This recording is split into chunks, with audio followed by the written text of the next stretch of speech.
Muy buenas a todos y bienvenidos a la octava sesión de nuestro curso básico de liturgia online que estamos impartiendo en este curso 2020-2021. Lo primero de todo es desearos a todos una feliz Pascua. Hemos tenido un pequeño parón, lógico por otra parte, durante la Semana Santa y durante las fiestas de primavera. Y ahora nos disponemos a reemprender el curso con un tema sumamente importante dentro de lo que es la comprensión de la liturgia. Porque si recordáis, lo que estamos viendo en estas últimas sesiones serían los distintos elementos que forman parte de la celebración. Hemos hablado de la palabra, hemos hablado de la asamblea. Hoy nos toca hablar del simbolismo, el simbolismo litúrgico.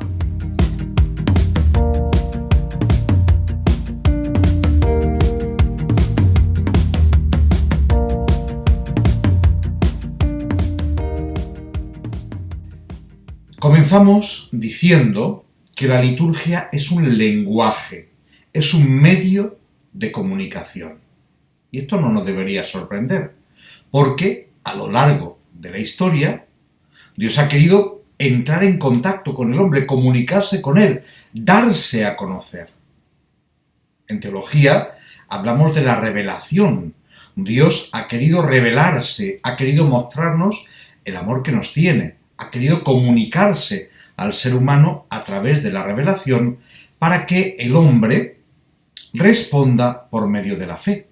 Bien, el hombre responde por medio de la fe y así, en ese diálogo entre Dios y el hombre, revelación y fe, surge la historia de la salvación, porque Dios se habría podido comunicar de muchas maneras distintas, pero lo ha hecho interviniendo en los acontecimientos de la historia. En el Antiguo Testamento, con la historia del pueblo de Israel, y ya en el Nuevo Testamento, ha culminado esa revelación con Cristo. Nos dice, por ejemplo, el comienzo de la carta a los Hebreos, que en muchas ocasiones y de muchas maneras habló Dios antiguamente a los padres por medio de los profetas. En esta etapa final nos ha hablado por el Hijo, al que ha nombrado heredero de todo, y por medio del cual ha realizado los siglos. Bien, Dios por tanto se ha dado a conocer y ha hecho una historia de salvación que culmina con el misterio pascual de Cristo, con su muerte y con su resurrección, a través de la cual tenemos la remisión, o sea, el perdón de los pecados, y poder participar en la vida divina. Pero claro, ¿cómo llega a nosotros? Dijimos ya en su momento, ¿cómo llega a nosotros esa salvación? Pues de alguna manera esa historia de la salvación se prolonga por medio de la liturgia. Y en la liturgia se produce también ese diálogo entre Dios y el hombre. Ese diálogo que nosotros hemos visto, por ejemplo, en la palabra de Dios y en la respuesta que se da en la celebración. La liturgia es, por tanto, comunicación. Es presencia de Dios, es llamada de Dios, pero también es respuesta por parte del hombre y, como digo, diálogo. Por tanto, en la liturgia se da una comunicación. La liturgia es, podríamos decirlo así de forma muy simplona, es un medio de comunicación entre Dios y el hombre. Bueno, pues ¿cómo es esa comunicación litúrgica? Desde luego, no es solamente verbal. Nosotros estamos muy acostumbrados al lenguaje verbal, a la palabra, ciertamente, pero también estamos acostumbrados a la imagen y de hecho ahora mismo estamos utilizando esos dos medios, la palabra y la imagen, para poder impartir este curso, ¿verdad? Por tanto, esa comunicación que se da en la liturgia no es solamente verbal, no es solamente sonora, no es solamente la palabra, el canto, la música o el silencio, que entrarían dentro de ese código, digamos, sonoro. También, para poder entender ese diálogo, esa comunicación que se da en la liturgia, es necesario prestar atención al código visual, la comunicación no verbal, por ejemplo, los gestos. Si yo veo que el sacerdote hace el gesto de extender las manos, si yo veo que hace el gesto de dar la bendición, si vemos las imágenes, vemos los lugares litúrgicos, los entendemos, ¿verdad?, a través de esos códigos visuales. En la liturgia también esa comunicación se da por medio del tacto, de tocar.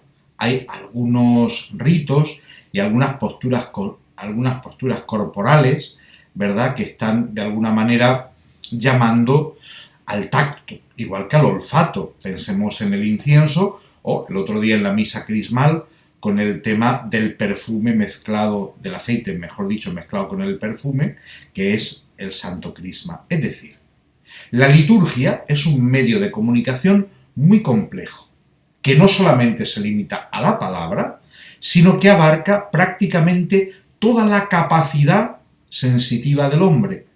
Va tocando los distintos códigos, ¿verdad? Bueno, por tanto, ¿podríamos decir que la liturgia es un lenguaje? Absolutamente sí. La liturgia posee un lenguaje propio y un lenguaje complejo, que no solamente está hecho de palabras, como digo, sino también, y atención ahora, de símbolos y de gestos. Mejor dicho, de gestos y de símbolos, que es lo que estaréis viendo ahora en la pantalla. El lenguaje litúrgico que afecta no solamente a lo sonoro, sino también a la vista, al tacto, al olfato, es un lenguaje hecho de palabras, lógicamente, las oraciones, por ejemplo, de las que hablábamos en la última sesión de nuestro cursillo antes del parón de Semana Santa, o la propia palabra de Dios, pero también de gestos y de símbolos, de los que hoy vamos a hablar. Pues hagámoslo. Signos y símbolos. Aquí tenemos un pequeño problema. A mí me cuesta siempre explicar esto cuando lo explico pues, en las clases del seminario o en la de ciencias religiosas. Y es que nosotros hablamos indistintamente de signos y símbolos en la liturgia. El agua, por ejemplo, del bautismo, es un signo de la liturgia o es un símbolo de la liturgia. En nuestro lenguaje habitual no hay diferencia entre signo y símbolo, pero realmente sí la hay. Mirad, los signos son representaciones sensibles que hacen posible el conocimiento de algo. Por ejemplo, esa señal de tráfico que tenéis, ese círculo rojo con una banda blanca, es una representación que a mí me dice cuando lo veo, porque conozco ese lenguaje simbólico, que por esa calle no puedo circular con el coche en esta dirección, en este sentido. Eso sería un símbolo convencional, algo que nosotros hemos decidido que sea así. En la otra foto tenéis una columna de humo. Si tú ves esa columna de humo, dices, ahí hay un fuego. El fuego no lo estás viendo, pero esa columna de humo te hace conocer que ahí se ha producido un incendio o que en todo caso hay un fuego encendido. Como veis, un significante y un significado. La señal de tráfico no podría significar dos cosas a la vez, como puede ser pasar y no pasar, dejaría de ser útil. Y evidentemente la columna de humo pues nos está diciendo que hay fuego, no que hay ninguna otra cosa. Un solo significante, un solo significado. Y el signo lo que me da es un conocimiento. Por aquí no debo circular, en este sentido, allí hay un fuego que está ardiendo. Bueno, en la liturgia hay signos. Si por signo entendemos lo que yo acabo de explicar, no. En la liturgia hay símbolos. Aunque luego utilicemos las dos denominaciones. Me da igual. Pero cuando hablemos de los signos y los símbolos de la liturgia, hablamos de lo que yo voy a explicar ahora. Los símbolos no solamente nos dan un conocimiento, sino que nos dan una presencia. De alguna manera contribuyen a manifestar y a realizar esa presencia de Dios en la celebración.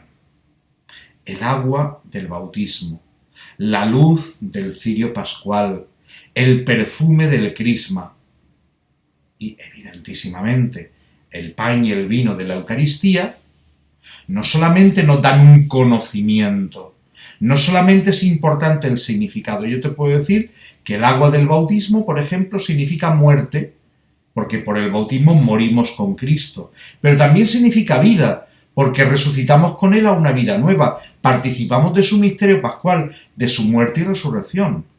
Y tú me podrías decir, pero hombre, ¿me estás diciendo que el agua, como símbolo litúrgico, significa muerte y vida a la vez? Y yo te diré, exacto. Y no pasa absolutamente nada. Si en la liturgia hubiese signos como la señal de tráfico o como la columna de humo, un solo significante y un solo significado que nos da un conocimiento, pues esto sería un desastre. Pero es que la liturgia es otra cosa.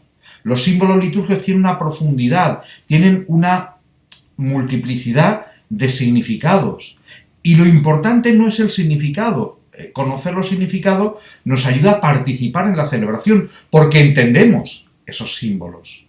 Pero no nos quedamos solamente en eso, no nos quedamos solamente en entender lo que significan los símbolos, sino que por medio y a través de ellos, cada uno a su manera, cada uno con su importancia, nos ayuda a entrar en contacto con Dios, que se hace presente en la celebración.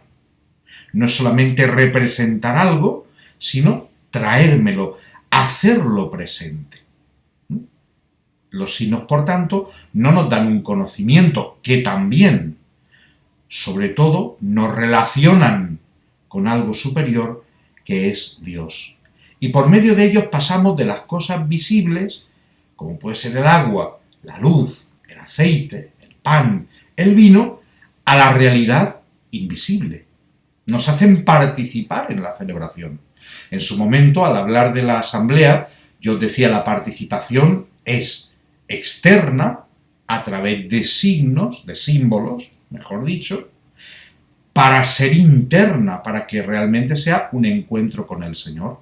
Bien, pues esa participación se da no solo a través de la palabra, sino también a través del simbolismo de la liturgia, que se refiere al misterio. Por eso es muy importante que nosotros conozcamos este lenguaje simbólico de la liturgia, que en su inmensa mayoría hunde sus raíces en la Biblia. ¿Por qué el agua del bautismo significa muerte? Porque el pueblo de Israel no es un pueblo que se aventure en el mar, en el Mediterráneo en este caso, le tienen miedo. Y por tanto, la gran superficie de agua será signo de la muerte, ¿verdad? El lago de Genesaret, que es un lago grande, ellos lo llaman el mar de Galilea.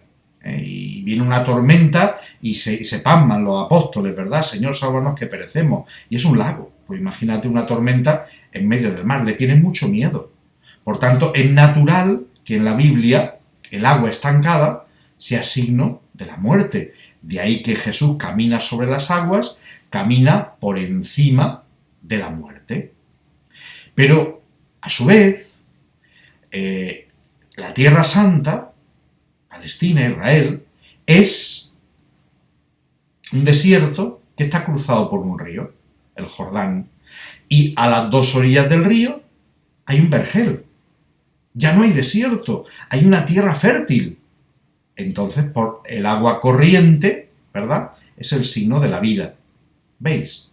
Ese simbolismo ha pasado a la liturgia, y en el bautismo los dos sentidos que tiene el agua están presentes, la muerte y la vida. Bien, esto nos llevaría a explicar un poco el origen del símbolo. Por cierto, se me olvidaba decir que la palabra símbolo viene en su etimología del griego símballo, que significa como unir dos cosas que estaban separadas pero que se unen y que permiten un reconocimiento mutuo. A eso me ayuda el símbolo. Yo por medio del símbolo participo en la liturgia, me encuentro con el Señor y lo reconozco presente. ¿De dónde vienen los símbolos? ¿Cuál es el origen del símbolo?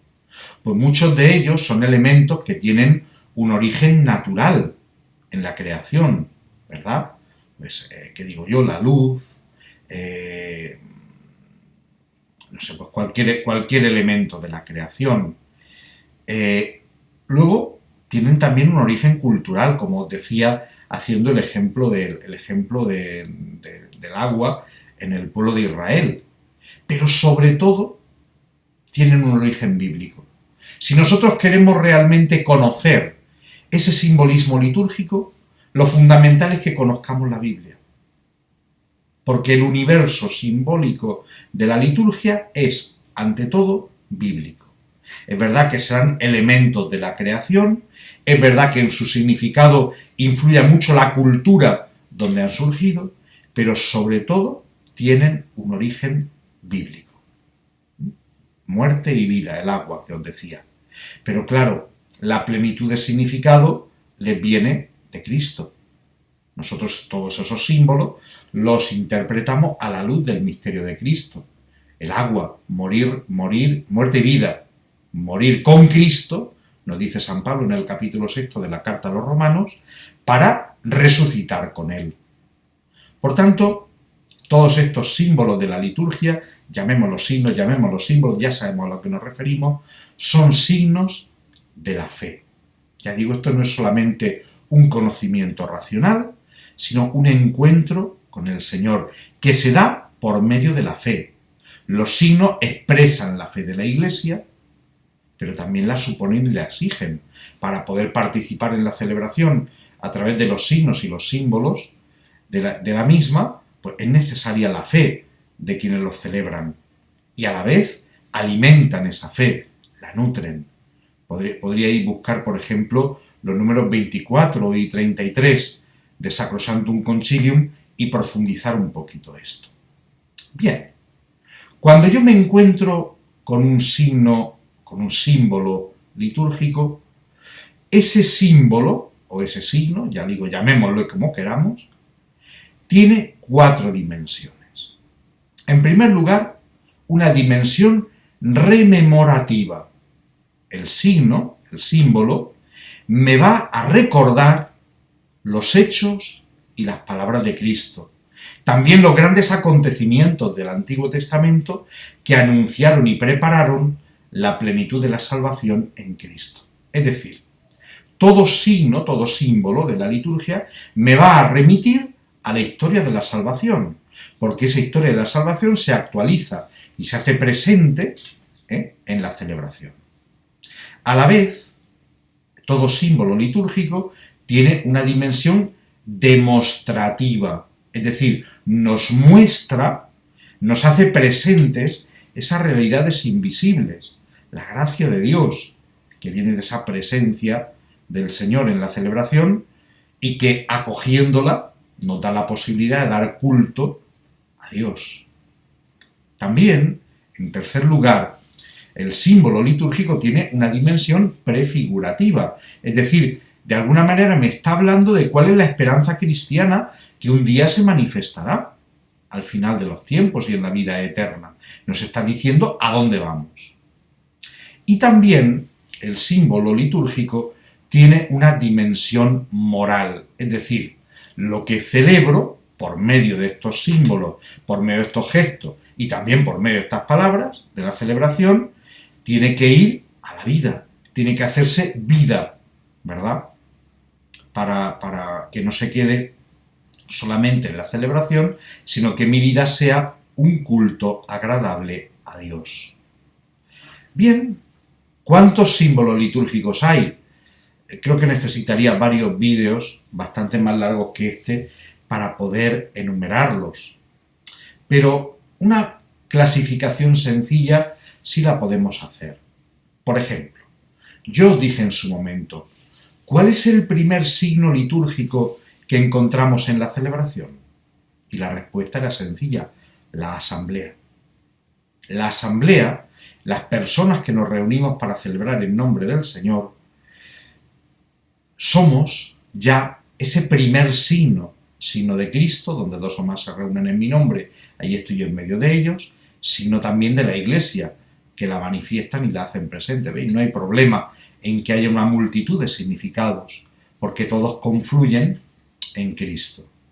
La asamblea, la persona del ministro, del sacerdote, del obispo, etc. Las personas que toman parte en la celebración tienen una dimensión simbólica.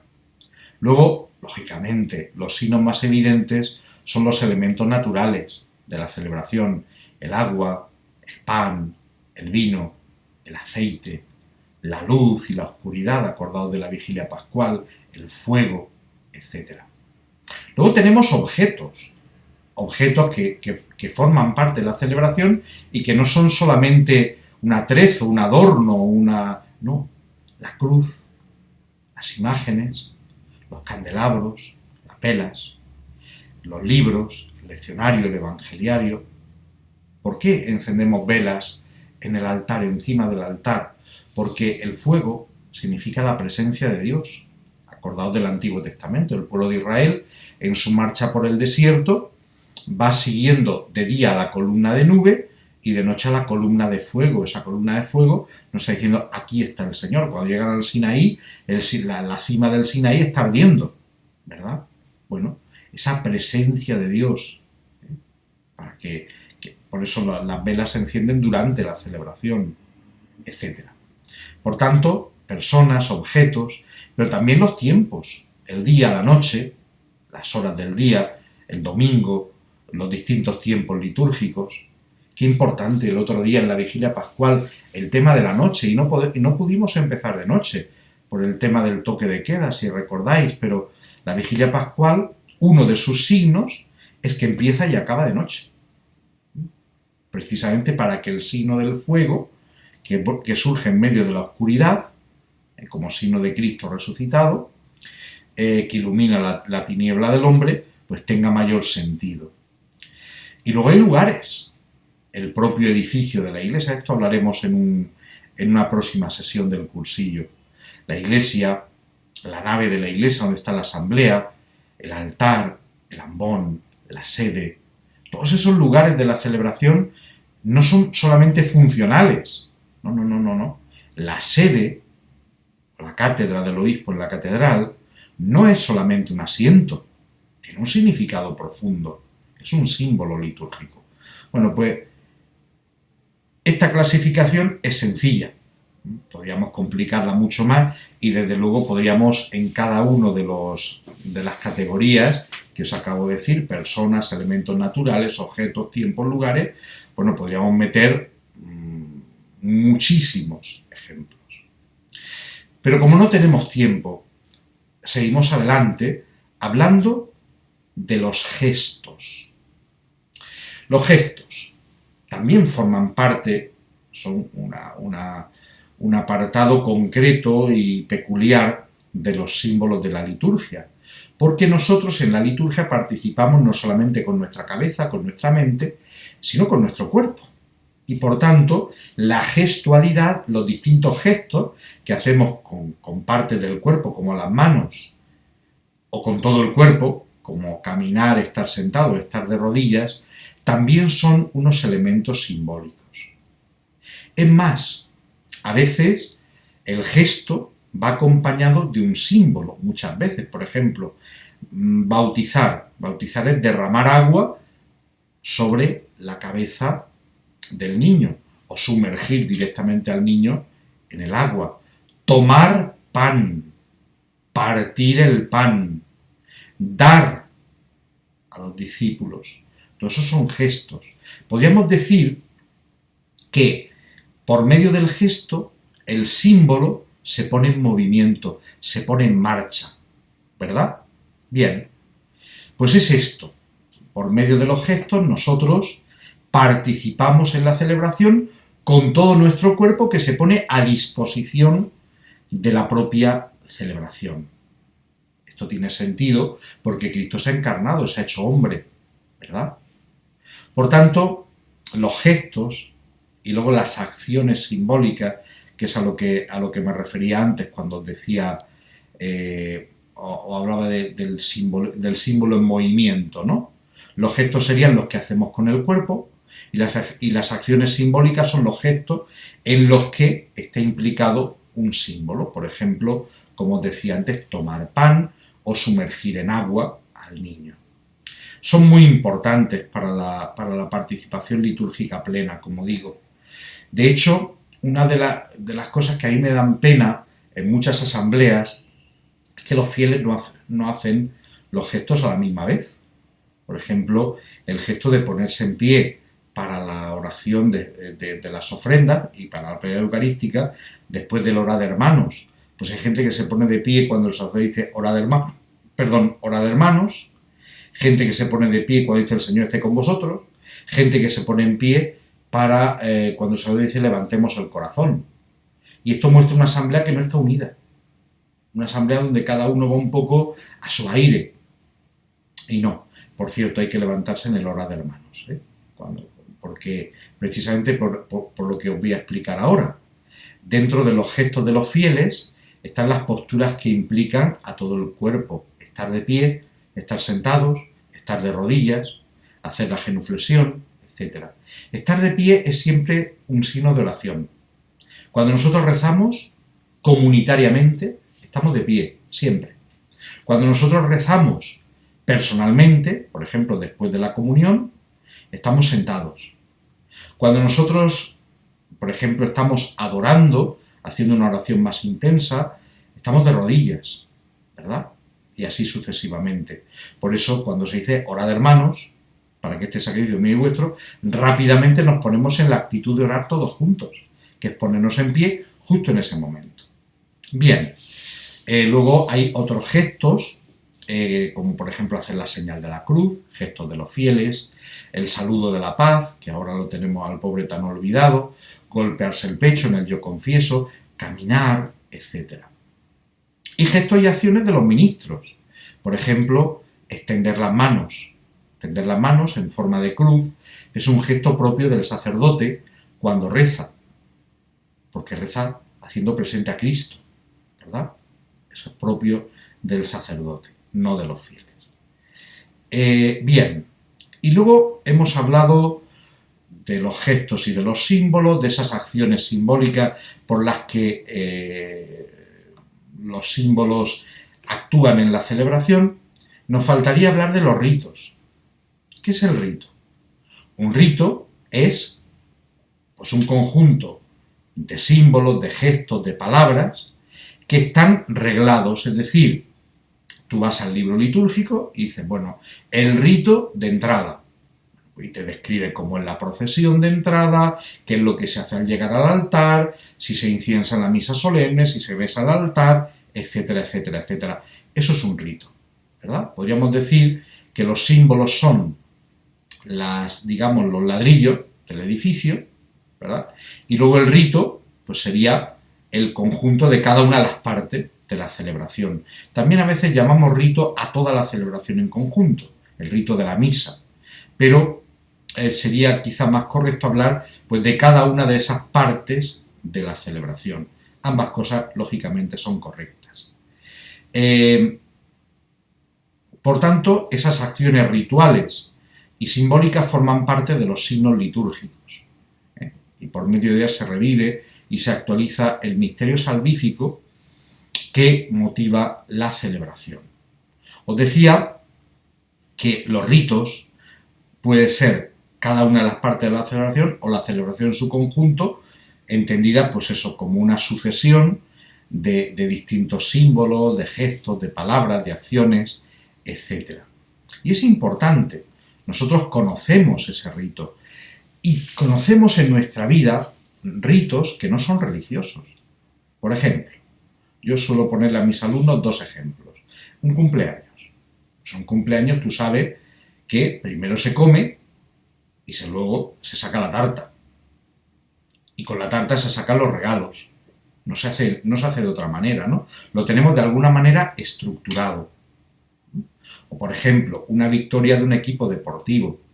Pues si ha ganado mi equipo, yo sé dónde voy a ir a celebrarlo, porque hay un lugar que ya conocemos los que somos hinchas de ese equipo, que es allí donde vamos a ir a celebrar la victoria de nuestro equipo, ¿verdad? Esos serían pequeños ritos que son importantes porque dan sentido a la vida, dan sentido a distintos momentos.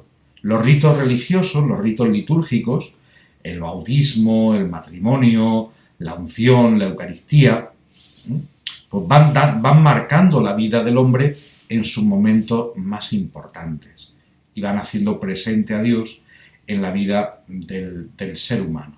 Por tanto, en el rito lo que encontramos es, pues eso, como os decía antes, símbolos, gestos, acciones, una norma que se va repitiendo periódicamente. Por ejemplo, la Eucaristía dominical, la Eucaristía cada domingo, o la sucesión de los tiempos litúrgicos, la Cuaresma, etc. Bien, todo ello, como os decía, para encontrarnos con el Señor. Bien, y poquito más, no me queda mucho más. Reconozco que quizá hoy haya sido un poquito más denso nuestro vídeo, pero tranquilos, que lo que es digamos, los conceptos fundamentales son relativamente sencillos. Y yo espero, sencillamente, haberos abierto un poco los ojos para ver las celebraciones de otra manera, ¿verdad? Para preocuparos por comprender mejor esos símbolos, sabiendo que comprendiéndolos nos van a ayudar a encontrarnos con el Señor. Por eso hoy no os voy a poner ningún documento para profundizar, ni del catecismo, ni de Sacrosanctum Concilium. Hoy simplemente os voy a invitar a que en la siguiente celebración que vayáis estéis atentos para identificar los símbolos y los gestos, que a veces pasan desapercibidos y parece que no tienen importancia. Pero si algo espero haber explicado hoy es precisamente que la tienen y mucha. Pues muchas gracias como siempre por vuestra atención. Sigo disponible en el correo electrónico, tengo algún correo que contestar todavía, que voy con un pelín de retraso, pero comprendéis que las fechas son un poco complejas. Pero nada, seguimos adelante y espero que la sesión de hoy os haya interesado y os haya ayudado. Un saludo a todos y hasta la próxima sesión.